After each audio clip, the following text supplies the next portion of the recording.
संत रामपाल जी महाराज एक ऐसे महान संत जिन्होंने अपनी सतभक्ति, तत्व ज्ञान, करुणा और सेवा के बल पर समाज में नई मिसाल कायम की है। संत रामपाल जी महाराज की अगुवाई में उनके सभी सतलोक आश्रमों से समाज कल्याण के अद्भुत कार्यों ने समाज को सुनहरे भविष्य की एक नई उम्मीद दिखाई है। संत रामपाल जी महाराज से नाम दीक्षा लेने के बाद लाखों लोगों की लाइलाज बीमारियां जैसे कैंसर, एड्स आदि ठीक हुई। संत जी के ज्ञान से प्रेरित होकर उनके अनुयायियों ने लाखों यूनिट रक्तदान किया। संत जी ने लाखों बहन बेटियों का दहेज मुक्त विवाह करवाया।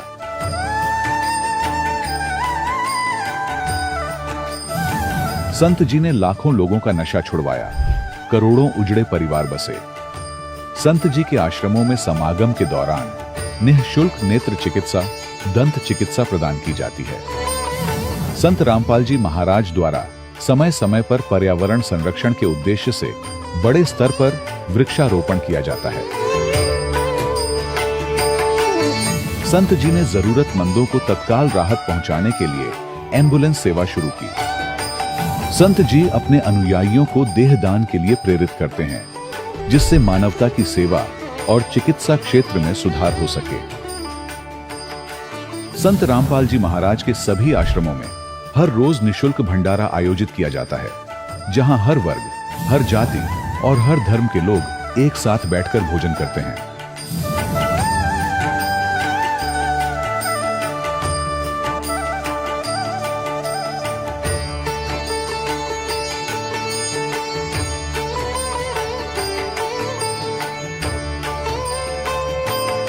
संत रामपाल जी महाराज के आश्रम में हजारों बुजुर्गों को सम्मान और प्यार के साथ जीवन जीने का अवसर मिलता है।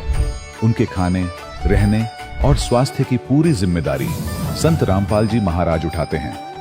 अनाथ बच्चों के लिए संत रामपाल जी महाराज के सभी आश्रम किसी वरदान से कम नहीं। यहाँ उन्हें शिक्षा, संस्कार और भविष्य के लिए बेहतर अवसर प्रदान किए जाते हैं। चाहे बाढ़ हो, भूकंप या महामारी, संत रामपाल जी महाराज और उनके अनुयायी हमेशा ही जरूरतमंदों के लिए सबसे आगे खड़े रहते हैं। कोविड महामारी के दौरान संत रामपाल जी महाराज के आश्रमों से करोड़ों लोगों के लिए भोजन, दवाइयां और जीवन रक्षक सामग्रियां उपलब्ध कराई गई। चाहे गरीब की मदद हो या किसी शोषित और पीड़ित वर्ग के हक और सम्मान की लड़ाई, संत रामपाल जी महाराज ने हमेशा ही उनकी दबी आवाज को सरकारों तक पहुंचाया है और उन्हें उचित न्याय दिलवाने में अहम भूमिका अदा की है।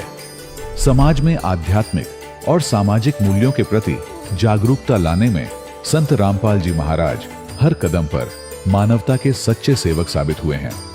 संत रामपाल जी महाराज का जीवन हमें सिखाता है कि सच्ची सेवा वही है जो निस्वार्थ भाव से की जाए। आइए हम भी इस महान सेवा के कार्य में इस महान संत से जुड़ें और संत रामपाल जी महाराज से नाम दीक्षा लेकर अपने जीवन को धन्य बनाएं।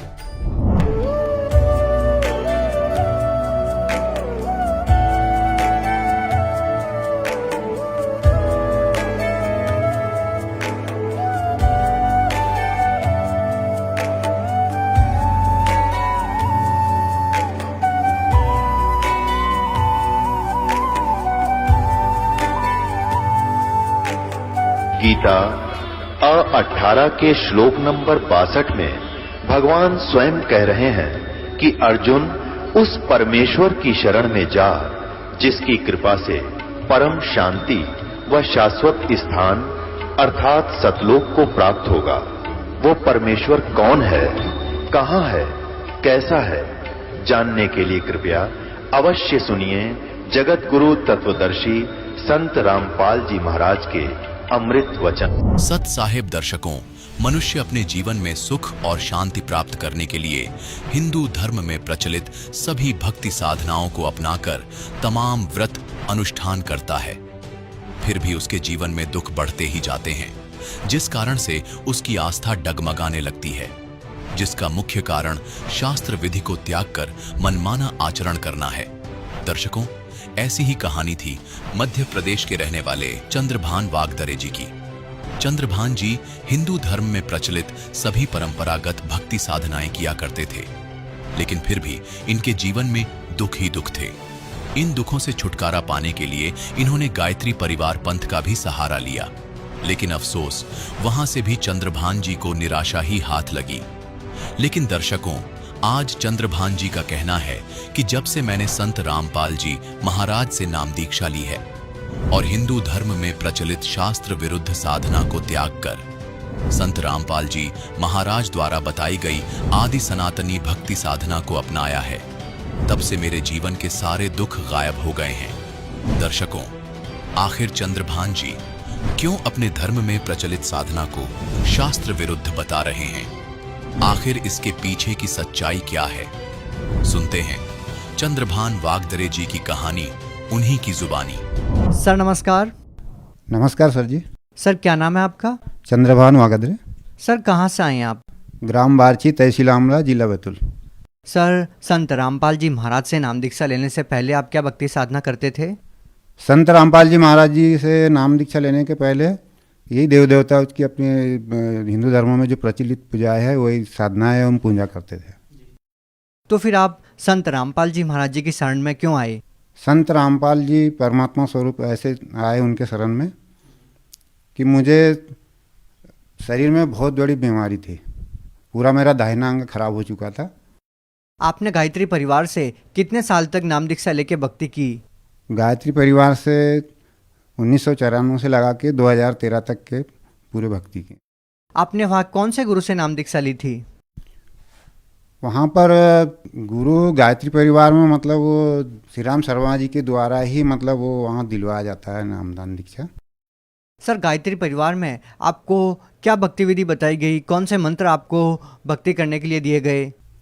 गायत्री मंत्र दिया जाता है वहाँ पर जाप करने के लिए। तो सर आपको जो गायत्री मंत्र दिया गया और आपकी जो इतनी पुरानी बीमारी थी, तो सर क्या उन मंत्रों के जाप से, उस भक्ति से क्या आपको कोई राहत मिली, कोई लाभ मिला? नहीं, उससे कोई लाभ नहीं मुझा। मैं 20 साल तक तो उनकी भक्ति करी वहाँ पर, तो उससे मुझे कोई लाभ नहीं मिला। सर क्या प्रॉब्लम थी आपको? मुझे दाहिना अंग पूरा खराब था और भूत प्रेतों की बीमारी थी। भूत प्रेत मतलब शैतान नींद में रात में आ जाना, बैठ जाना छाती पे। क्या आपको दिखाई देते थे भूत प्रेत? क्या बोलते थे वो?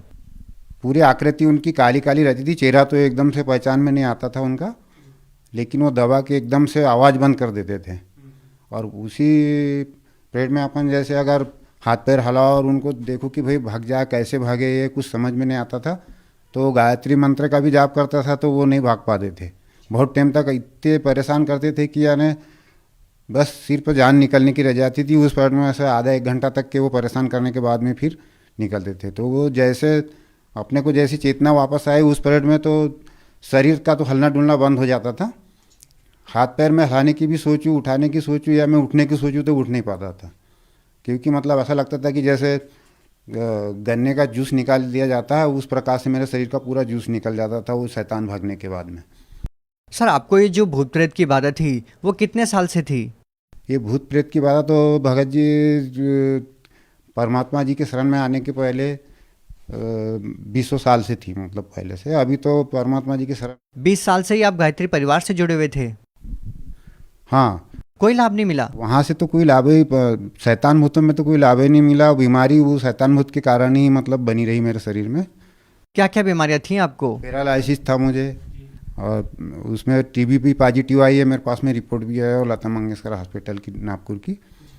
और पाइल्स था और मतलब पैर तक के पूरा ख़राब हो चुका था मेरा दाहिना अंग। मेरे चलना भी नहीं हो रहा था मुझसे। हड्डियों के अंदर की जो बता रहे थे डॉक्टर कि आपके हड्डियों के अंदर मतलब गलने के बाद में जो अंदर की जो नली होती है वो वहाँ तक के पूरा बोले गल गया, बोले पूरा मवाद भरा चुका है, बोले आपके नली में, बोले काटना पड़ेगा, बोल रहे थे पैर नागपुर में भगत जी। तो बोल रहे थे कि डॉक्टर साहब ने बोला कि आपका पैर काटना पड़ेगा। तो सर आपको संत रामपाल जी महाराज के बारे में कैसे पता लगा? परमात्मा संत रामपाल जी महाराज जी के शरण में आने के पहले मुझे ज्ञान गंगा पुस्तक कुछ भक्तों द्वारा जैसे ये सेवा चलाई जाती है, घर घर में आती है, मोहल्लों पड़ोस में, हाट बाज़ारों में, शहरों में, हर जगह, मतलब कहीं ना कहीं ज्ञान गंगा की सेवा जो चल रही है आज के समय में, तो उसमें मुझे ज्ञान गंगा मिली। तो ज्ञान गंगा में मैंने मतलब पढ़ा उसको, तो उसमें समझ में आया मेरे कि मैं तो गायत्री परिवार की साधना कर ही रहा हूँ और मेरे शरीर का रोग तो कुछ जा ही नहीं रहा। अभी 20 साल हो गए मुझे। सर आपने संत रामपाल जी महाराज जी से नाम दीक्षा कब ली? परमात्मा संत रामपाल जी महाराज जी से नाम दीक्षा 2013 सितंबर महीने में ली। तो सर आपको जो 20 साल से भूत प्रेत की बाधा थी, टीबी की बीमारी थी, आपको पैरालिसिस की बीमारी थी, क्या संत रामपाल जी महाराज से नाम दीक्षा लेने के बाद आपको कोई लाभ मिला? हाँ जी, जैसे ही मैंने संत रामपाल जी महाराज जी से नाम दीक्षा ली वैसे ही मुझे लाभ होना शुरू हो गया। धीरे धीरे करके भगत जी, सर जी, मेरे जो दाहिने अंग का जो दर्द था वो भी कम हुआ और उसके साथों साथ में भंडारा वगैरह भी करने लग गया। मैं पहले तो खाना भी नहीं खाता था, मेरा वजन भी कम हो गया था और चक्कर आते थे, तो काम भी कुछ बनता नहीं था। इस प्रकार से तो धीरे धीरे करके परमात्मा स्वरूप रामपाल जी महाराज जी से नाम दीक्षा लेने के बाद में 2-3 महीने में भगत जी धीरे धीरे पूरा ही आराम हो गया मुझे। जो मुझे टीबी की समस्या थी इससे भी पूरा आराम हुआ। अभी इसके बाद में जो अभी मैंने सन 2000 में अपना 2020 में करा है, रिपोर्ट है मेरे पास में, तो उसमें पूरा मुझे पूरा फायदा है, मुझे कोई बीमारी नहीं है अभी। तो सर आपको जो 20 साल से टीबी की बीमारी थी, पैरालिसिस की बीमारी थी, संत रामपाल जी महाराज जी से नाम दीक्षा लेने के बाद ठीक हो गई, तो हम आपसे ये जानना चाहेंगे कि क्या जो व्यक्ति आपकी तरह संत रामपाल जी महाराज से नाम दीक्षा लेंगे तो क्या उनको भी कोई लाभ मिलेगा? हाँ जी, परमात्मा स्वरूप संत रामपाल जी महाराज जी से जो नाम दीक्षा लेंगे तो उनको लाभ अवश्य मिलेगा, क्योंकि इसी भक्ति से पूर्ण परमात्मा मोक्ष मार्ग भी मिलेगा और जो भूत प्रेत की जो बाधाएं हैं वो इसी भक्ति से दूर होगी। और खास कारण बीमारी का भगत जी, सर जी की वही है कि भूत प्रेत ही उस बीमारी को उत्पन्न करते हैं। भूत प्रेत से पहले आदमी परेशान होता है, उसके बाद में फिर उसको बीमारी पकड़ती है। तो भूत प्रेत जब परेशानी नहीं करेंगे तो परमात्मा के द्वारा नाम दीक्षा मंत्र से बहुत बढ़िया मुझे जैसा आराम हुआ, वैसे नियम में रह के अगर भक्ति करेंगे परमात्मा जी की, उनके बताए अनुसार नियम में रहेंगे तो ज़रूर फायदा होगा। सर आप भगत समाज को क्या संदेश देना चाहते हैं? सर जी मैं क्या दे सकता हूँ, संदेश नहीं, प्रार्थना कर सकता हूँ कि संत रामपाल जी महाराज जी के शरण में आए और अपने जो कष्ट है, जैसे मुझे थे, प्रेत बाधाएँ थी, प्रेत बाधा के कारण बीमारी भी बहुत सारी थी, पूरा अंग पूरा खराब हो चुका था मेरा। तो संत रामपाल जी महाराज जी से दीक्षा लेकर उनके बताए अनुसार नियम में रह के भक्ति करेंगे तो ज़रूर फायदा होगा।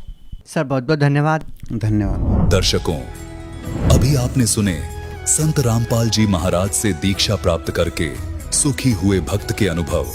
अब देखिए जगत गुरु तत्वदर्शी संत रामपाल जी महाराज के मंगल प्रवचन।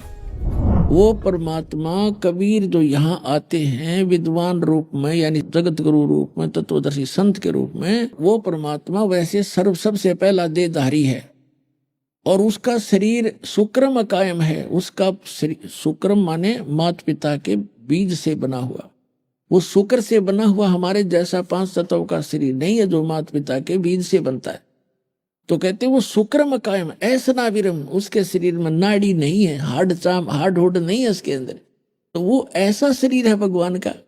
इसलिए परमात्मा कहते मैं विधेयी हूं। धर्मदास जी ने कहा था, हे परमात्मा आपके शरीर दिखाई देता है और आप अपने आप को विधेयी कहते हो। तब भगवान ने कहा था कि नरक परख कर देख धर्मदास, तुम सा तन नहीं मोर, मेरा तन तुम्हारे जैसा नहीं है, इसलिए मैं विलक्षण देही है मेरी, इसलिए मैं विधेय हूं।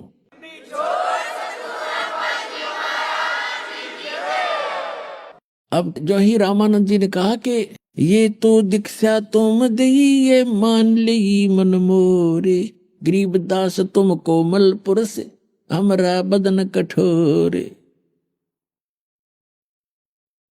क्या बताते हैं कि आपने, क्योंकि बुद्धिमान थे, विद्वान थे, ब्राह्मण थे, संकेत समझ गए कि मेरी फड़क निकाल दी, मेरे मन का जो बंक था, मेरी जो मरोड़ थी, जो मेरे अंदर अहंकार था, वो मेरा चकनाचूर करना था इस परमात्मा ने।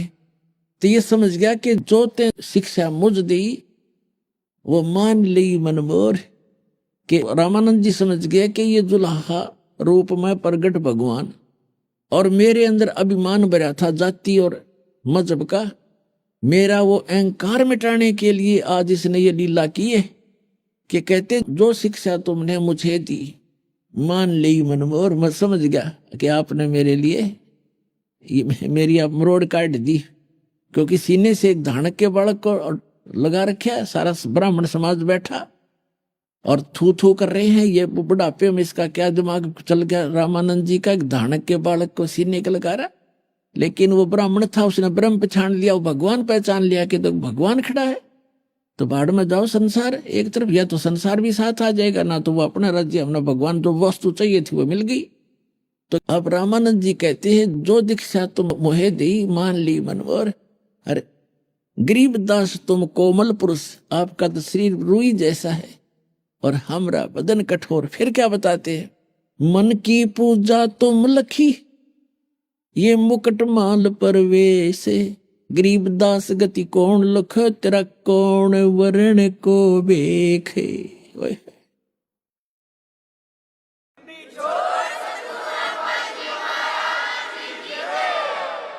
रामानंद जी कह रहे हैं कि भगवान आपने कैसे पहचाने कोई, आप किस तो वेशभूषा में खड़े हो और किस वर्ण में प्रकट हो, जुलाहा वर्ण में, और कैसे खड़े हो आप भगवान, आपको कैसे पहचान सकते हम तुच्छ बुद्धि जीव।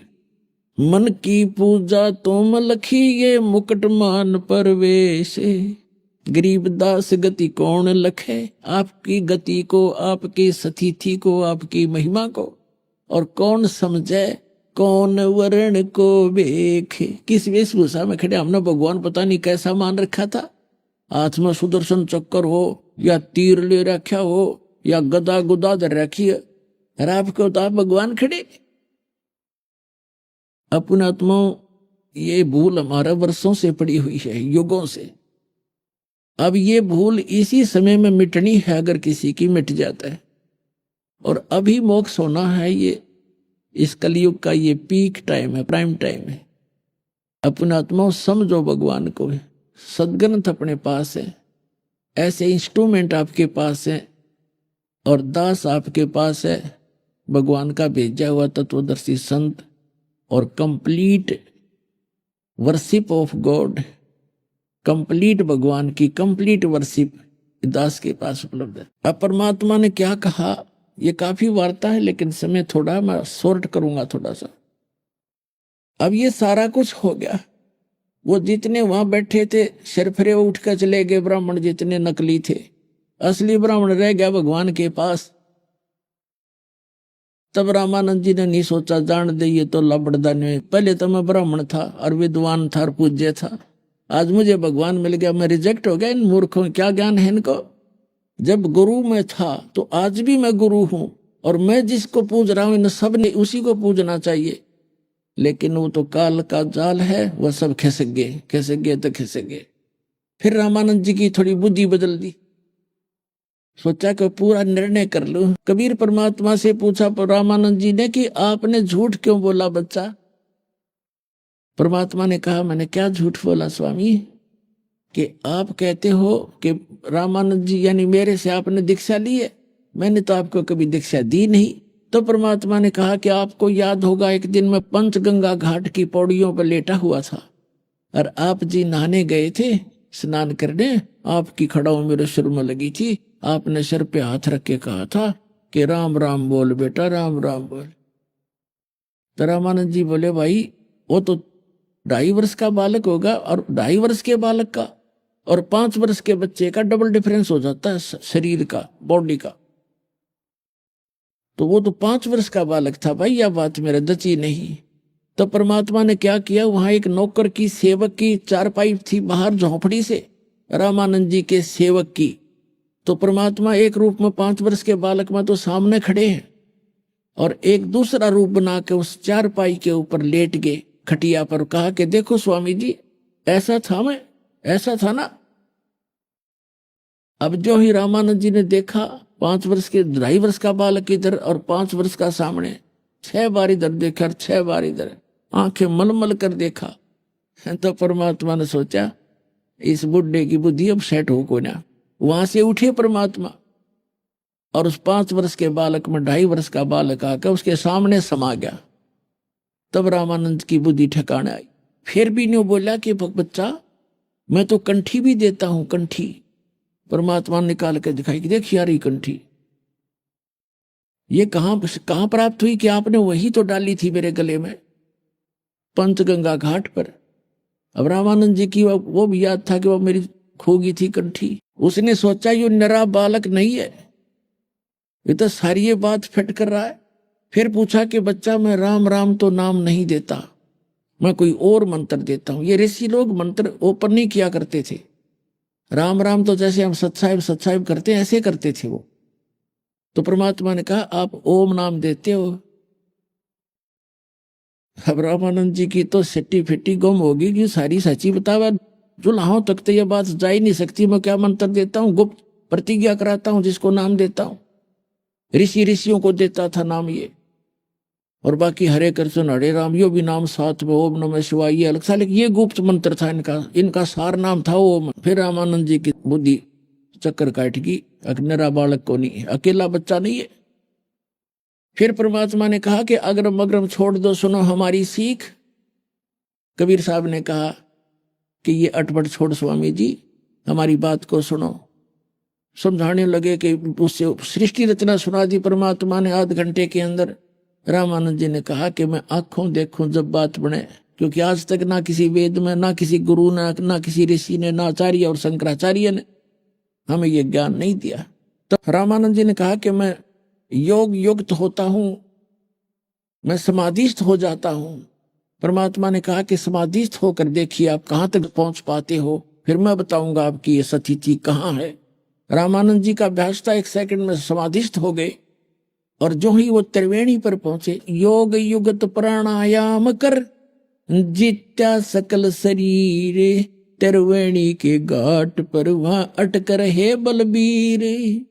आगे जाके 3 रास्ते हो जाते, सामने ये ब्रह्मरंध्र है, लेफ्ट साइड में ये धर्मराज के लोक को जाता है, और इधर वो अलग से जाता है 88,000 खेड़े साइड में। तो यहां जाकर वो बंद हो गया, उससे आगे नहीं जा पा रहा था। तो परमात्मा वहीं पहुंचे बालक रूप में। समाधि में क्या होता है, सोपन सा होता है। और परमात्मा ने कहा कि आपके हरे राम हरे कृष्ण सीताराम राधे श्याम ये तो कोई मंत्र है नहीं, ओम के नाम से आप बस यहीं तक आ सकते हो। और जब आपकी मृत्यु होगी, जैसे यजुर्वेद अध्याय नंबर 40 के मंत्र 15 में कहा है, ओम करतु समर किलबे समर करतुम समर। ओम नाम का जाप काम करते करते सिमरण करो, और विशेष कसक के साथ सिमरण करो। मनुष्य जीवन का प्रथम कर्तव्य जान कर सिमरण करो। ये ब्रह्म का मंत्र है। गीता ज्ञान दाता 8वें अध्याय के 13वें श्लोक में कहता है, ओम इति एकाक्षरम ब्रह्म विवरण माम अनुसमरण यह प्रियाति तदन देहम सयाति परमाम। मुझ ब्रह्म का केवल एक ओम अक्षर है, उच्चारण करके सिमरण करता हुआ यह प्रियाति तदन देहम, यानी शरीर छोड़कर जाते समय तक इसका सिमरण करता रहता है, सयाति परमाम गतिम, वो ब्रह्म से मिलने वाली, ओम से मिलने वाली परम गति प्राप्त होता है।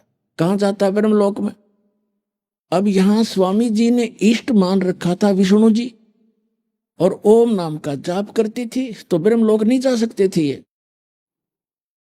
तो उन्होंने बताया कि आप जी अंतिम सांस तक ये मंत्र करते रहोगे, तब क्या आपकी मृत्यु के बाद आप यहां आओगे इस त्रिवेणी पे। ये 3 रास्ते हैं, तो इस रास्ते यहां आकर के आप मृत्यु के बाद इस रास्ते जाओगे, इस रास्ते पर।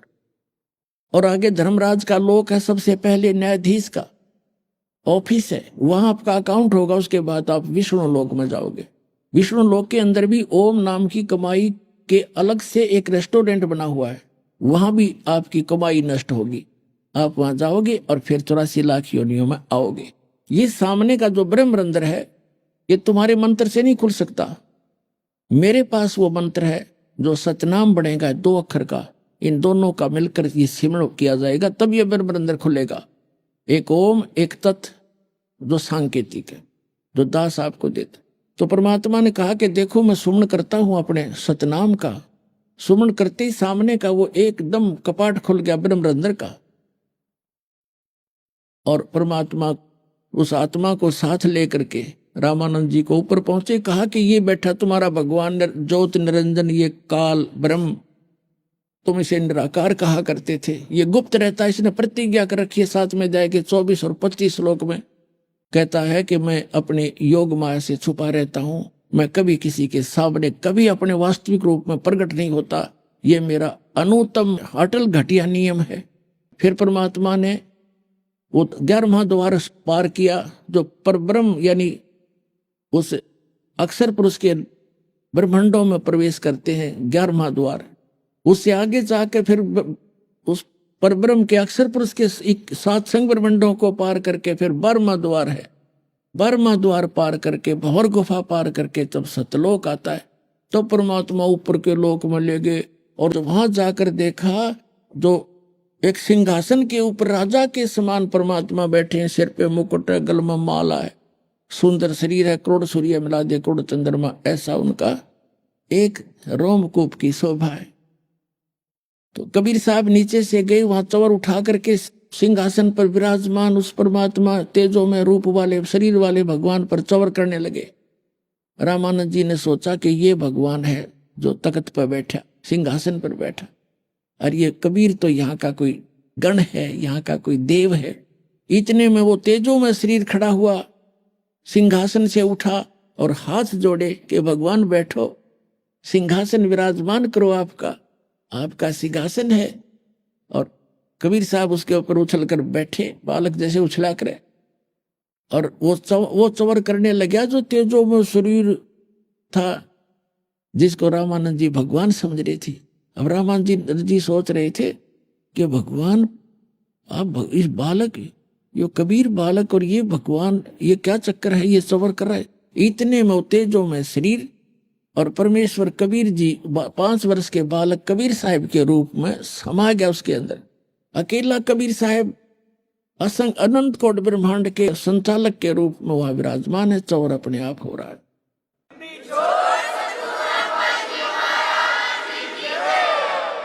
और परमात्मा का वो बालक रूप इतना तेजों में होगा जैसे करोड़ सूर्य करोड़ चंद्रमा मिला दे एक रोम के अंदर। तब परमात्मा ने कहा कि स्वामी जी, ए स्वामी सृष्टा में और सृष्टि हमारे तीर, दास गरीब अधर बसु, मैं यहां रहता हूं, अवगत सत कबीर। अब रामानंद जी तो चरणों में गिर गया, हे भगवान हम नहीं पहचान सकते आपको, और आप सचमुच आप भगवान हो। परमात्मा ने कहा कि वापस जाओ। अब जो ही वापस भेजा तो एकदम नीचे आया रामानंद जी, समाधि टूट गई उसकी, एकदम सामने देखा और सामने वो बालक फिर बैठा, 104 साल का बूढ़ा वृद्ध, और परमात्मा के चरणों में गिर गया और कहा, क्या कहते हैं, तावा चित चक्रित भया और देखा फजल दरबारे, गरीब दास से जदा किया हम पाए दीदारे। तुम स्वामी में बाल बुद्धि, 104 साल का ब्राह्मण, 4 वेदों का ज्ञाता, 18 पुराणों को ज्ञाता, गीता जी का मर्मज ज्ञाता कहलाने वाला, और भगवान की कैख भी पता नहीं था। 104 साल का वृद्ध ब्राह्मण ऋषि और 5 वर्ष के बालक धानक जुलाहे के बेटे के चन्ना में पड़ के क्या कहता है, तुम स्वामी में बाल बुद्धि, आप मेरे मालिक, और मेरा ज्ञान तो एक बालक जैसी बुद्धि वाला था। परमात्मा आपके ज्ञान और आपके वहां स्थान को देखने के बाद मुझे अकल आई। तुम स्वामी में बाल बुद्धि, ये भरम कर्म किया नासे, गरीब दास निज ब्रह्म, तुम मेरा होगा दृढ़ विश्वास। निज ब्रह्म, एक तो ब्रह्म है, ये काल है, निज ब्रह्म असली भगवान तो आप हो, अब मुझे दृढ़ विश्वास हो गया। सुन बे सुन से तुम परे उर से हमरे तीरे, दास गरीब सर्वंग में तुम अवगत पुरुष कबीरे। सुन बेसुन से परे हो और यहां भी आप बैठे हो। फिर क्या कहते हैं, कोटि कोटि से जदाह करे और कोटि कोटि प्रणामे, गरीबदास अनहद अधर हम पर से तव दामे। कोटि कोटि सजदा किया, कोट कोट प्रणाम। ये भगवान सामने बैठा जिसने खोज रहा, सारा जीवन न्यौछावर जिसने कर रखा, और सामने जैसे सर्प न मणि पा जा, निर्धन न धन मिल जा, भूखे न भोजन मिल जा। ऐसी सती थी रामानंद जी की होगी। और क्या कहते हैं, कोट कोट सजदा किया और कोटि कोटि प्रणाम। सिर पटक दिया महापुरुष ने, उस जिसकी खोज कर रहा था वो आप पे आ मिला। कोटि कोटि सजदा करे और कोट कोट प्रणाम, गरीबदास अनहद अधर। आपकी तो अनहद, जिसकी कोई सीमा नहीं ऊपर, और हम पर से तव धाम, हमने आपका वो धाम, आपका वो स्थान देख लिया। बोलत रामानंद जी सुनो कबीर करतारे, गरीबदास सब रूप में तू ही बोलनहार। तेरी शक्ति से सब जीव बोल रहे हैं, चल रहे हैं, ब्रह्मांड घूम रहे हैं। तुम साहेब तुम संत हो। अब सतगुरु की पहचान बता रहे हैं। तुम साहेब तुम संत हो और तुम सतगुरु तुम हंस, गरीबदास तुम रूप बिना और न दूजा अंश। तुम ही परमात्मा हो साहेब, तुम साहेब तुम संत हो, यानी एक नेक व्यक्ति भी आप ही हो। अच्छे महापुरुष संत की जो भाषा है वो परिभाषा आप ही खरे उतरते हो। और तुम सतगुरु यानी सच्चे गुरु आप ही हो, सच्चा ज्ञान रखते हो। और तुम ही हंस यानी एक अच्छे भक्त हो, निर्विकार भक्त हो। हंस जो बुराइयों से हट जाता है। जैसे हंस एक पक्षी होता है बुगले जैसा। बुगला तो आम वस्तु खाता है, मच्छी खा जाओ, मेंढक खा जाओ, घोगे खा जाओ, सबको खा जाता। लेकिन हंस सरोवर पर केवल मोती खाता है, अड़ंगा नहीं खाता। तो हंस वो होता जो भक्त बीड़ी शराब तंबाकू रिश्वतखोरी बकवाद छोड़ देता है, तो उसको हंस कहते हैं कि वो विकारों से दूर होकर एक भक्त बन गया। तो कि एक सच्चा भक्त भी मालिक आप ही हो। तुम साहेब तुम संत हो, तुम सतगुरु तुम हंस, और गरीबदास तुम्हारे रूप बिना और न दूजा अंश। मैं भक्त मुक्त भया, मैं भक्ता मुक्ता भया, और किया कर्म कुंद नाश, और गरीबदास अवगत मिल गए या मिट गई मन की बांस।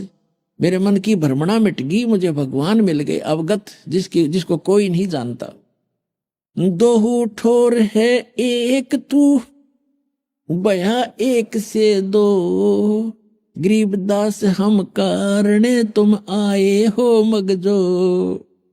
दोहू ठोर है एक तू, ये भगवान ऊपर भी आप ही हो और यहाँ भी आप ही हो, और हम नीचों के लिए आप वहां से गति करके आए हो। ओए होए, अरे यही वेद प्रमाण देते हैं कि वो परमात्मा ऊपर रहता है, वहां से गति करके आता है और अच्छी आत्माओं को मिलता है। तो पुण्यात्माओं, आपका सौभाग्य है कि आप जी को परमात्मा का दिया हुआ वो यथार्थ ज्ञान और उनका बनाया हुआ ये सतगुरु आपको प्राप्त हुआ, और वही ज्ञान वही भक्ति जो भगवान बताने आए थे आज आपके सामने रूबरू हुई। सौभाग्य आपका, धन्य आपके माता पिता जिनसे जन्म हुआ। और कहते समझा है तो सिर दर पाऊं, बोर नहीं रे ऐसा दाव। कबीर साहब कहते हैं कि ये संसार समझदा ना ही कहंदा श्याम दोपहरे नू, और गरीबदास ये वक्त जाते रोग इस पैरे नू। ये समय जब हाथ से चूक गया और मोक्ष नहीं हुआ, सच्ची भक्ति कोई प्राणी मनुष्य नहीं करेगा इस प्राइम टाइम के अंदर, तो रोया करोगे इस समय को याद करके, मनुष्य जीवन हाथ से छूट जाएगा। तो इसलिए पुण्यात्माओं, अपना कल्याण करवाओ, औरों को भी समझाओ। जितना भी अधिक से अधिक जनता में ये ज्ञान फैलाओगे, आपको भी भला होगा, समाज भी सुधर जाएगा, सबके दुख दूर होंगे, सबको परमात्मा मिलेगा, पूरा विश्व पार हो जाएगा। इस कलयुग के अंदर सबसे दुर्लभ है सत्संग प्राप्त होना। आप जी के ऊपर परमात्मा ने यह विशेष रजा बख्शी है। आप कितनी पुण्यात्माएं हैं कि आपको सत्संग उपलब्ध हुआ। सत्संग का अर्थ होता है सत्य, तत्व ज्ञान, सत्य ज्ञान, आध्यात्मिक ज्ञान का जहां प्रचार होता हो उसको सत्संग कहते हैं। अध्यात्म मार्ग के अंदर हमने अपने आध्यात्मिक ग्रंथों को ही आधार मानकर आगे कदम बढ़ाना होगा, क्योंकि आज तक जो भी धर्म या उस धर्म के अंतर्गत फॉलोअर, उनके अनुयायी जितने भी हैं, वे प्रारंभ से ही अपने धर्म ग्रंथों को सर्वोच्च मानते हैं, उत्तम मानते हैं, शिरोधार्य मानते हैं। तो आज भी हमने उनको शिरोधार्य ही मानना होगा। और जो भी धर्मगुरु अपने धर्म ग्रंथों के विपरीत ज्ञान दे रहा है उसको हमने अब छोड़ना होगा, तभी हम भक्ति मार्ग में सफल होंगे।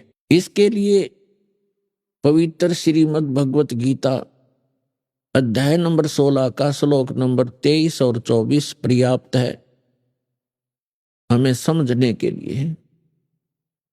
उसमें विवरण है कि शास्त्र विधि को त्याग कर जो मनमाना आचरण करते हैं उनको न तो सुख की प्राप्ति हो सकती, न उनको कोई सिद्धि प्राप्त होती और न ही उनकी परम गति होती है।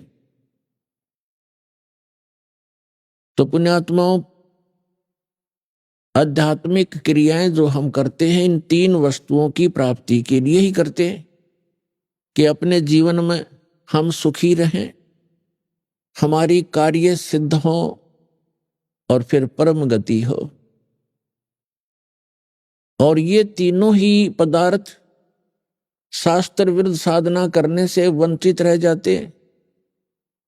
इसलिए 24वें श्लोक में श्रीमद् भगवत गीता अध्याय नंबर 16 के कहा है, इससे तेरे लिए अर्जुन कर्तव्य और अकर्तव्य की व्यवस्था में, यानी कौन से धार्मिक अनुष्ठान क्रियाएं मंत्र जाप करने चाहिए और कौन से ना करने चाहिए, उसके लिए अपने सदग्रंथों को ही आधार मानना।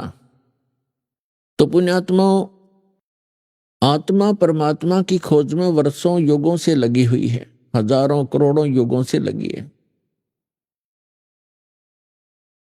और हम अपने सदग्रंथों में ये भी पढ़ते आए हैं कि जो सत साधना करते हैं, मर्यादा में रहकर सत भक्ति करते हैं, वे ऐसे स्थान पर चले जाते हैं जहां से लौटकर फिर प्राणी कभी संसार में नहीं आता। प्रमाण के लिए श्रीमद् भगवत गीता अध्याय नंबर 15 के श्लोक नंबर 1 से लेके 4 में प्रमाण किया है कि तत्वदर्शी संत की प्राप्ति के उपरांत, और तत्वदर्शी संत कैसा होगा वो भी इसमें प्रमाणित किया है। जो उल्टे लटके हुए संसार रूपी वृक्ष के सभी विभाग विस्तार से जानता है वो तत्वदर्शी संत है। तत्वदर्शी संत चौथे अध्याय के 34वें श्लोक में कहा है कि अर्जुन, तू तत्वदर्शी संत से उस तत्व ज्ञान को प्राप्त कर। तो यहाँ 15वें अध्याय के चौथे श्लोक में कहा है कि तत्व ज्ञान की प्राप्ति के उपरांत उस तत्व ज्ञान से इस अज्ञान को काटकर, अर्थात अज्ञान हटाकर, उसके पश्चात परमेश्वर के उस परम पद की खोज करनी चाहिए, जहां जाने के बाद साधक फिर लौटकर कभी संसार में नहीं आते। और जिस परमेश्वर ने संसार रूपी वृक्ष की रचना की है, यानी सारे ब्रह्मांडों की जिसने रचना की है, केवल उसी की भक्ति करो। गीता ज्ञान दाता जो श्री कृष्ण जी के अंदर प्रवेश करके बोल रहा है वो ब्रह्म है, सरपुरुष है। वो अपने विषय में कहता है कि अर्जुन, तेरे और मेरे बहुत जन्म हो चुके हैं, तू नहीं जानता, मैं जानता। मेरे कर्म और जन्म अलौकिक हैं, दिव्य हैं। प्रमाण के लिए श्रीमद् भगवद गीता अध्याय नंबर 2 श्लोक 12, अध्याय नंबर 4 श्लोक 5 और 9, अध्याय नंबर 10 श्लोक 2 में ये गीता ज्ञानदाता स्वयं कहता है कि मेरी भी जन्म मृत्यु होती है और मेरे उपासक की भी जन्म मृत्यु होती है और आपकी भी होती है। यदि हम ये मानकर चलें कि श्रीमद् भगवद गीता का ज्ञान श्री कृष्ण जी बोल रहे हैं, वैसे तो सच्चाई आपको बताई दी दास ने श्री कृष्ण जी के अंदर ये सरपुरुष यानी काल ज्योत स्वरूपी निरंजन, जिसे योगी लोग ब्रह्म कहते हैं, ऋषि लोग जिसे ब्रह्म कहा करते हैं, वो बोल रहा है। और वो 21 ब्रह्मांड का स्वामी है।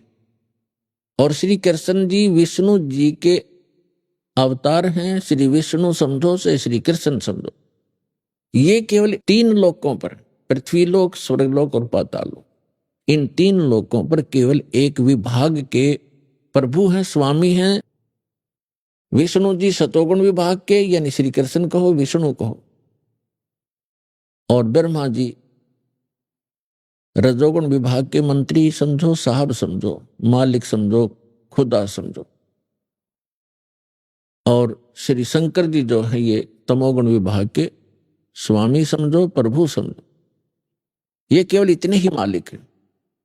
तो गीता ज्ञान दाता जो भी आप समझते थे उसी को सोचकर चलिए, वही मानकर चलिए। वो कह रहा है कि मेरे तो जन्म मृत्यु होते हैं और वो कोई और परमात्मा है जिसकी शरण में जाने से 18वें अध्याय के 62वें श्लोक में कहा है, अर्जुन तू सर्वभाव से उस परमेश्वर की शरण में जा, उसकी कृपा से तू परम शांति को और सनातन परम धाम को प्राप्त होगा।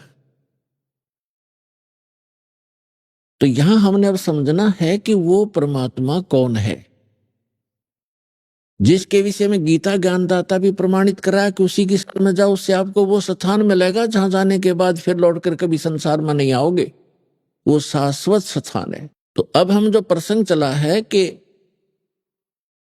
ये आत्मा परमात्मा को युगों से खोज रही है, और हम पिछले इतिहास देखते हैं अपने ऋषि महर्षियों के, उन्होंने हजारों हजारों वर्ष तपस्याएं की, साधनाएं की, अनुष्ठान किए कि भगवान मिले, कल्याण हो। लेकिन यदि उनका मार्ग ठीक होता तो वही मार्ग वो हमें बताया करते थे, तो हम सभी चले जाते और पृथ्वी खाली हो जाती। अब यहां शंका एक और उत्पन्न होती है कि भक्तजन श्रद्धालु कहते हैं कि यदि पृथ्वी खाली हो जाएगी तो यहां कौन रहेगा। तो ये बालक सोच होती है। एक बिल्कुल अबोध बच्चा ये बातें कर सकता है जिसको कुछ भी ज्ञान नहीं।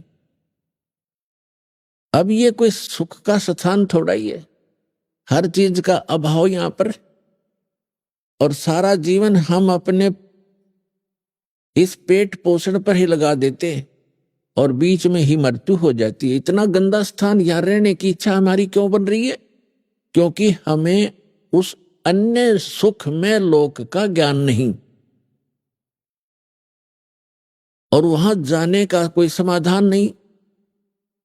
अब जैसे चंद्रमा खाली पड़ा है, ऊपर के ग्रह ये सभी खाली पड़े हैं, तो एक पत्थर ये भी पड़ा रहेगा।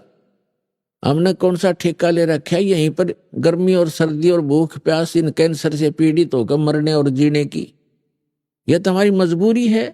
जब हम ऐसे स्थान पर चले जाएंगे जहां हमें शरीर इतना अच्छा मिलेगा जिसमें कोई रोग नहीं, निरामे मिलेगा। निरामे, आमे माने रोग होता है, निरामे माने निरोग शरीर मिलेगा। और ऐसा ही वहां दुनिया होगी आपकी, ऐसे आपका परिवार होगा जो कभी मृत्यु को प्राप्त नहीं होगा। और वहां एक ऐसा शिष्टाचार होगा, यहाँ तक कद बहु सास ने गड़न लाग रही है या सास बहु के सर हो रही है, रोज कोई ना कोई पंगा जी ने बना रहता है जीव के। हम ढीठ होकर जी रहे हैं, कोई विकल्प दिखाई नहीं दे रहा। तो हम ऐसे स्थान पर चले जाएंगे जहां कोई दुख नहीं, कोई वृद्ध अवस्था नहीं। अब कौन वृद्ध होना चाहता है, कौन रोगी होना चाहता है, और सभी हो रहे हैं। कौन मरना चाहता है, और सभी मर रहे हैं। तो ऐसे गंदे लोक में और फिर कोई ये कहे कि ये खाली हो जाएगा, ये तो जितना शीघ्र खाली हो उतना अच्छा। ये रहने का स्थान है। कहीं फ्लड आ रही है, मर गई दुनिया, कहीं पर भूकंप आ गया है, कहीं पर वैसे सूखाग्रस्त, कोई रोग से मर रहा है, कोई किसी तरह करा रहा है। तो ये तो एक बूचड़ खाना है ये पृथ्वी लोक, और ये स्वर्ग लोक यहाँ के, ये कोई स्थान ठीक नहीं है। तो परमात्मा की खोज में हम युगों से लगे हुए हैं, और यदि उन ऋषि महर्षियों का मार्ग सही होता तो हम चले जाते वहां पर। हम इस संसार में नहीं रहते। इसका कारण यही रहा कि हमारे सदग्रंथों का भी ज्ञान हमारे धर्मगुरुओं को नहीं था। वर्तमान के अंदर तो बिल्कुल ही बिजली गिर गई है, और विशेषकर इस हिंदू धर्म में तो कमाल कर दिया। जितना भक्ति का इस अध्यात्म मार्ग में जो घोटाला देखा है इस हिंदू धर्म के अंदर, और अन्य धर्मों में नहीं देखने को मिलता। अभी आपने सुने संत रामपाल जी महाराज के मंगल प्रवचन।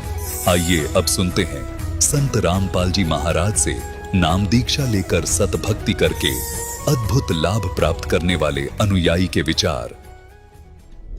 दर्शकों, क्या हो यदि मनुष्य बचपन से लेकर बुढ़ापे तक परंपरागत भक्ति साधना करता रहे और फिर भी उसके जीवन में दुख और बीमारियां खत्म होने का नाम न लें, तो अक्सर वह इन सब को भुलाने के लिए नशे का सहारा लेने लगता है। दर्शकों, ऐसी ही कहानी थी ओडिशा के रहने वाले गजेंद्र देहरी जी की। गजेंद्र जी ने बचपन से ही हिंदू धर्म में सुखदायक मानी जाने वाली हर भक्ति साधना की। जब इन साधनाओं को करने के बाद भी गजेंद्र जी को मानसिक शांति व शारीरिक सुख नहीं मिला, तो इन्होंने ब्रह्मा कुमारी, जय गुरुदेव, अलख महिमा सहित कई संप्रदायों और धर्म गुरुओं के दरवाजे खटखटाए, लेकिन अफसोस इन्हें कहीं से भी सुख नहीं मिला। लेकिन दर्शकों, आज गजेंद्र जी का कहना है कि जब से मुझे संत रामपाल जी महाराज की शरण मिली है और मैंने संत रामपाल जी महाराज द्वारा बताई गई भक्ति साधना अपनाई है, तब से मुझे एक नया जीवन मिला है। मेरे और मेरे परिवार के जीवन में सुख और शांति आ गई है। दर्शकों, आखिर संत रामपाल जी महाराज ने गजेंद्र जी को ऐसी कौन सी जड़ी दे दी जो इन्हें अन्य संतों के पास नहीं मिली? आइए जानते हैं इसके पीछे की सच्चाई क्या है। सुनते हैं गजेंद्र देहरी जी की कहानी उन्हीं की जुबानी। नमस्कार सर। नमस्कार सर। सर, क्या नाम है आपका? गजेंद्र देहरी। गजेंद्र जी, आप कहाँ से हैं? मैं उड़ीसा से झारसुगुड़ा जिला से लखनपुर ब्लॉक का चाटीपल्ली गांव से हूँ। सर, संत रामपाल जी महाराज से नाम दीक्षा आपने कब ली? मैंने संत रामपाल जी महाराज से नाम दीक्षा 2020 जून महीना में लिया। संत रामपाल जी महाराज से नाम दीक्षा लेने से पहले आप क्या भक्ति साधनाएं करते थे? मैंने संत रामपाल जी महाराज से नाम दीक्षा लेने से पहले सभी गुरुओं के भक्ति की थी। उड़ीसा में जितने भी हैं, जैसे ब्रह्म कुमारी, ओम शांति, जय गुरुदेव, अलख महिमा, सदगुरु, कृष्ण गुरु, सबकी भक्ति कर रहा था। और बचपन से मुझे एक असाध्य रोग था, जो डॉक्टर ने बता दिया था कि ये क्यूरेबल नहीं है, असाध्य रोग है। तो तभी से मैंने भक्ति में जुड़ गया था, बचपन से भक्ति में जुड़ गया था। सिकल सेल एनीमिया सिरोसिस था। डॉक्टर ने बुर्ला का, जो हमारे उड़ीसा का बहुत बड़ा हॉस्पिटल है, बुर्ला हॉस्पिटल, उसके नज़दीक है, गुप्ता नर्सिंग होम, वहाँ पे बता दिया था डॉक्टर ने। तो वहाँ से मैंने, जब मुझे घर लेके आए घर के लोगों, तभी से मैंने भक्ति लगा दी थी कि परमात्मा की शरण में जाऊँ, अपना कल्याण कराऊँ, भक्ति करूँ और मोक्ष पा के संसार से उद्धार हो जाऊँ। ऐसे बचपन से भक्ति में लग गया था। और भक्ति करते करते कोई राहत नहीं मिल रहा था। जहाँ भी जाऊँ, जिस गुरु भी बनाऊँ, जिस भक्ति भी करूँ, कोई राहत नहीं मिलता था। लास्ट में मैंने ऐसे सोच लिया कि कुछ खा के, जहर खा के मर जाऊँ, क्योंकि ज़िंदगी मुझे नहीं जीना है। घृणा हो गया था, क्योंकि मेरा शरीर ऐसा बिगड़ रहा था धीरे धीरे, ताकि मुझे जीने की भी कोई उम्मीद नहीं थी, कि कोई बचना, इच्छा भी प्रकाश नहीं कर रहा था। धीरे धीरे मैंने लास्ट को एक सदगुरु है उड़ीसा में और छत्तीसगढ़ के बॉर्डर में, एक सदगुरु बना लिया और भजन कीर्तन करता रहा। उसको भी 8-10 साल के भजन कीर्तन किया, लेकिन कुछ नहीं हो पाया। लास्ट में मैं सब ये मांस मछली सब खाता था, अंडे खाता था, मांस मछली मांस खाता था, कुछ पान भी खा लेता था, पुड़िया भी खा लेता था। और उसी दिन से मुझे जब ये सब करता था तो मुझे ये गल ब्लैडर स्टोन हो गया, जन्डिस हो गया और साइटिका हो गया।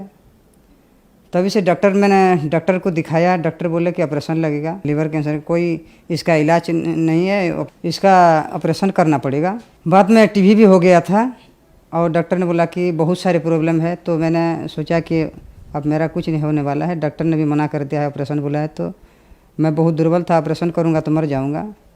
तो ऐसे ऐसे मैंने बहुत लोगों के साथ मिलता जुलता था, भक्ति के बारे में चर्चा करता था कि कैसे भक्ति करूं, क्या भक्ति करूं, कुछ मुझे राहत मिल जाए, कौन सी गुरु बनाऊं।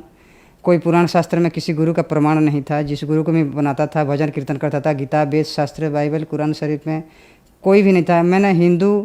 हम तो हिंदू हैं, मुस्लिम और सिख और क्रिश्चियन धर्म के सभी चारों धर्म में गया था और सब भक्ति को अनुभव किया। सभी भक्ति करना, कोई राहत नहीं मिला। लास्ट को एक मेरे मामा जी थे, उसने मुझे ज्ञान गंगा पुस्तक दिया। उसी ज्ञान गंगा पुस्तक को पढ़कर मैंने 7 साल तक रख दिया था। जब ये स्टोन हुआ मुझे और जन्डिस हो गया तो मैंने उसी ज्ञान गंगा के बारे में फिर तलाश की, फिर पढ़ा और मैंने उसमें प्रमाण था जितने भी हम भक्ति करते हैं सब शास्त्रों के विरुद्ध है। कोई प्रमाण नहीं है वेद शास्त्रों में, 18 पुराण में, बाइबल में, कुरान शरीफ में, गुरु ग्रंथ में किसी का प्रमाण नहीं है कि पूरा गुरु हैं। और ब्रह्मा विष्णु का महेश्वर का मैं भक्ति करता था। मुझे तो बचपन से था कि ये नाशवान है, अविनाशी नहीं है, क्योंकि इसका जन्म मृत्यु होता था। तो मुझे उसी अविनाशी परमात्मा की तलाश थी और उसी अविनाशी परमात्मा को कौन गुरु मुझे मिलाएगा। मैंने अपने इस असाध्य रोग को साधन करने के लिए, आरोग्य पाने के लिए भारत में जितना भी गुरु हैं, जैसे मधु परमहंस जम्मू कश्मीर वाला, धन सदगुरु, सच्चा सौदा, प्रकाश मुनि, जैसे उड़ीसा में ब्रह्म कुमारी, गायत्री धर्म, जैसे बेंगलोर में साईं बाबा, सभी के दरबार गया, कहीं पे राहत नहीं मिला। और लास्ट में मेरे मामा जी ने मुझे ज्ञान गंगा पुस्तक दिया, उसी को मैंने पढ़ा। उसी में सब प्रमाण था कि गीता में प्रमाण है कि भगवान अर्जुन के बोल रहे हैं कि अर्जुन तू तत्वदर्शी संत के शरण में जा, वही सच्चा गुरु है, वही पूर्ण गुरु है, पूरा गुरु है, वही तुझे परमात्मा प्राप्ति कराएगा।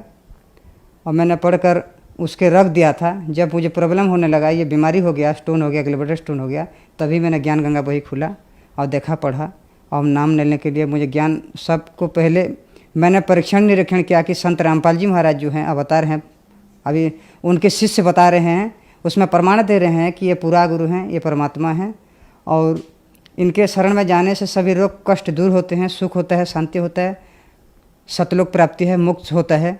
तब मैंने पहले मैंने पढ़ा लिखा था, बीए किया था, बीए पढ़ा था, तभी मैंने अक्षर ज्ञान था। तो मैंने पहले निरीक्षण करना शुरू कर दिया कि संत रामपाल जी महाराज कैसा गुरु हैं और किसके अवतार हैं और परमात्मा कौन है और पूरा गुरु को है। ऐसे मैंने छानबीन सब वेद शास्त्र प्रमाण देखा कि श्रीमद् भगवद गीता अध्याय 4 श्लोक नंबर 34 में लिखा है कि अर्जुन तो सर्वभाव से सरलतापूर्वक निष्कपट भाव में उस तत्वदर्शी संत के शरण में जा, वो तुझे तत्वज्ञान देंगे और उसी तत्वज्ञान से पाकर तो उस परम पद को खोज लेना जहाँ जाने के बाद साधक को संसार कर लौट कर नहीं आना पड़ता है।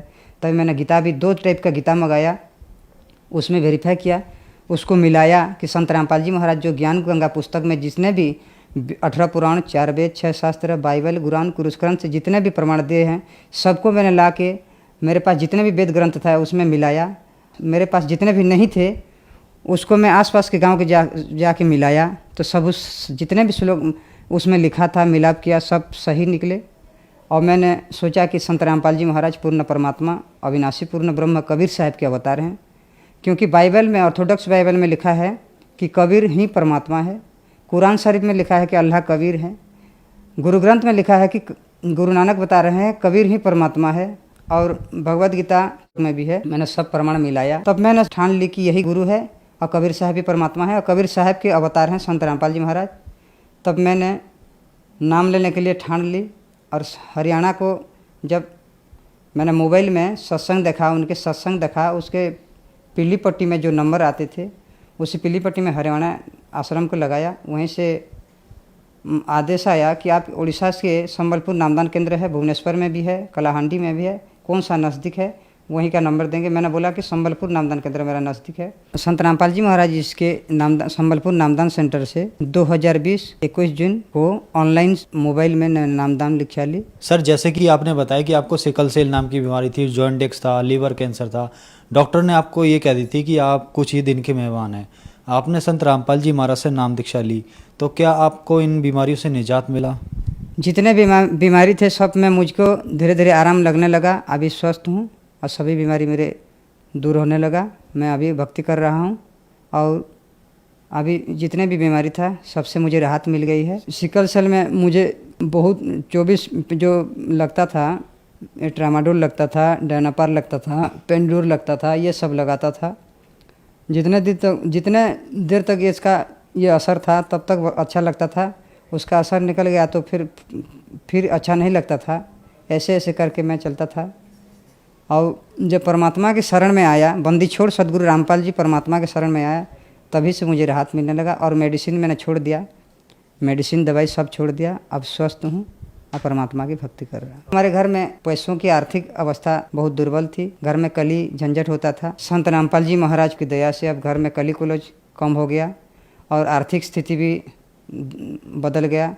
अभी परमात्मा की दया से सब ठीक ठाक है। सर क्या क्वालिफिकेशन है आपकी? मैंने परमात्मा की दया से BA कंप्लीट किया हूँ और उड़ीसा के जो उत्कल यूनिवर्सिटी है उसी में MBA का एडमिशन किया हूँ और पढ़ाई चल रहा है और भक्ति भी चल रहा है। सर आप एक एजुकेटेड पर्सन हैं और आपने बताया कि आपने संत रामपाल जी महाराज से ऑनलाइन नाम दीक्षा ली। आपको बहुत सारी बीमारियां थी। आपने बताया कि आपने लगभग सभी धर्मगुरु बनाए, आप जगन्नाथ मंदिर गए, आप देवी देवताओं के पास गए, कहीं भी ठीक नहीं हुए। संत रामपाल जी महाराज से आपने ऑनलाइन नाम दीक्षा ली और आप ठीक हो गए। ऐसा कैसे संभव हो रहा है?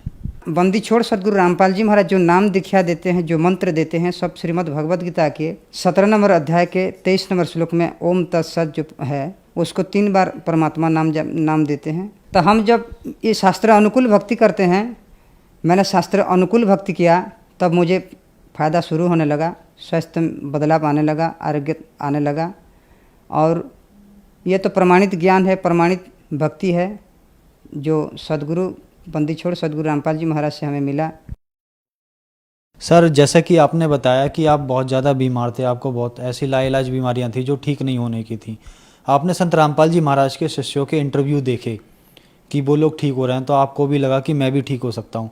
आज आप खुद टीवी पे खड़े हैं और आप भी एक उदाहरण हैं। तो जो लोग आपको टीवी पर देख रहे हैं और वो दुखी हैं, परेशान हैं, उनके लिए आप क्या कहना चाहेंगे? जो लोग मैं जैसे परेशान था, जैसे परमात्मा की तलाश में था, जिस सतगुरु की तलाश में था, जो शास्त्र अनुकूल भक्ति थे, पूर्ण परमात्मा हो, ऐसे मैं तलाश करते करते आज परमात्मा की दया से वो गुरु भी बना लिया, वो परमात्मा भी प्राप्त कर ली। और परमात्मा की दया से जो भी रोग था मेरे सब आरोग्य मिला। भक्ति कर रहा हूँ, स्वस्थ हूँ, पढ़ाई भी चल रहा है। और ये मेरे जो विश्व में जो भारतवासी हैं सबको मैं करबद्ध प्रार्थना करके हाथ जोड़ता हूँ कि जो भी इस वर्ल्ड में, इस भारत देश में, उड़ीसा में हैं, सबको प्रार्थना कर रहा हूँ मेरे भाई और बहनों, माता पिताओं से कि ये संत रामपाल जी महाराज जो हैं ये शास्त्र के अनुकूल भक्ति देते हैं। अध्याय 4 श्लोक नंबर 34 में जिस तत्पदर्शी संत के बारे में बताया है वही गुरु हैं। और उनके शास्त्र अनुकूल भक्ति से जो भी नाम दीक्षा लेगा उससे मोक्ष मिलेगा और उसको आरोग्य मिलेगा। यही प्रमाण है वेद शास्त्रों में। सर संत रामपाल जी महाराज से नाम दीक्षा कैसे ली जा सकती है? हमारे भारत देश के कई टीवी चैनलों में संत रामपाल जी महाराज जी के सत्संग आते हैं। नीचे में एक पीली पट्टी चलती है, उसमें आश्रमों का नंबर रहता है। उसी नंबर में फ़ोन लगाएंगे और अपने अपने नज़दीक में, अपने अपने डिस्ट्रिक्ट में जो भी नामदान केंद्र है संत रामपाल जी महाराज जी के, वहीं से अपने आपको नामदान मिल जाएगा। धन्यवाद सर। नमस्कार सर।